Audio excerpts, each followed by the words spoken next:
ये कहानी वैभव की है, जिसकी अभी अभी नई शादी हुई है और वो अपनी बीवी के साथ हनीमून के लिए हिमाचल गया था, जहां उन्होंने 4 दिन गुजारे। अब उनके दिल्ली अपने घर वापस जाने का समय हो गया था। दोनों अपनी गाड़ी में बैठ गए और दिल्ली के लिए चल दिए। रात के 11 बज गए थे और अब वो हिमाचल की घाटी को पार करने ही वाले थे। रोड बिल्कुल सुनसान थी और गाड़ी बिल्कुल तेज़ रफ्तार में चल रही थी। अचानक वैभव की गाड़ी के आगे एक औरत दिखाई दी, जिसने लाल रंग की साड़ी पहनी थी। वो दूर से ही हाथ हिलाकर गाड़ी को रोक रही थी।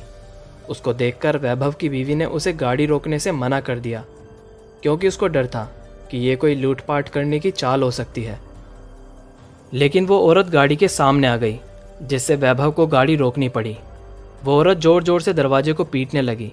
उसके चेहरे के हाव भाव ऐसे लग रहे थे जैसे वो किसी बड़ी मुसीबत में हो।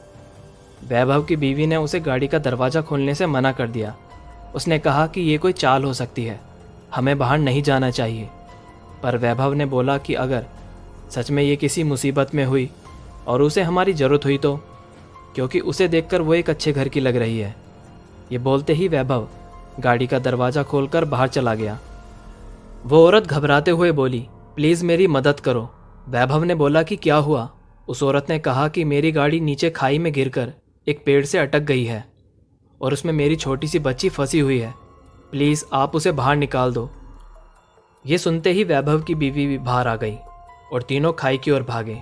उन्होंने देखा कि वो गाड़ी थोड़ी नीचे एक पेड़ से अटकी हुई है। वैभव छट से नीचे की ओर गया। उसने देखा कि पीछे वाली सीट पर एक बच्ची बैठी है जो रो रही है। वैभव ने दरवाज़ा खोलना चाहा पर वो नहीं खुला, क्योंकि दरवाज़ा अटका हुआ था। उसने बहुत कोशिश की, तब जाकर वो दरवाज़ा खुल पाया। वैभव ने उस लड़की को निकाला और अपनी गोद में ले लिया, पर वो लड़की अभी भी रोए जा रही थी और मम्मी मम्मी करे जा रही थी।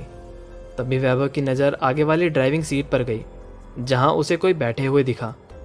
लेकिन आगे वाली सीट का शीशा धुंधला था, जिसकी वजह से साफ नज़र नहीं आ रहा था। उसने अपने हाथ से साफ किया और देखा, और जो उसने देखा उसे देखकर उसके पैरों तले ज़मीन खिसक गई। उसको विश्वास ही नहीं हो रहा था।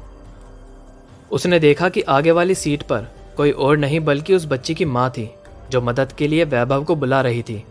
उसने देखा कि उस औरत के माथे से खून निकल रहा है और उसकी मौत हो चुकी है। वैभव की बीवी ने वैभव की ये हालत देखकर वो झट से उसके पास आई और वो भी ये मंजर देखकर हैरान हो गई। ये देखते ही वैभव और उसकी बीवी ने पीछे की ओर देखा, जहाँ वो औरत खड़ी थी, पर वहाँ अब कोई नहीं था।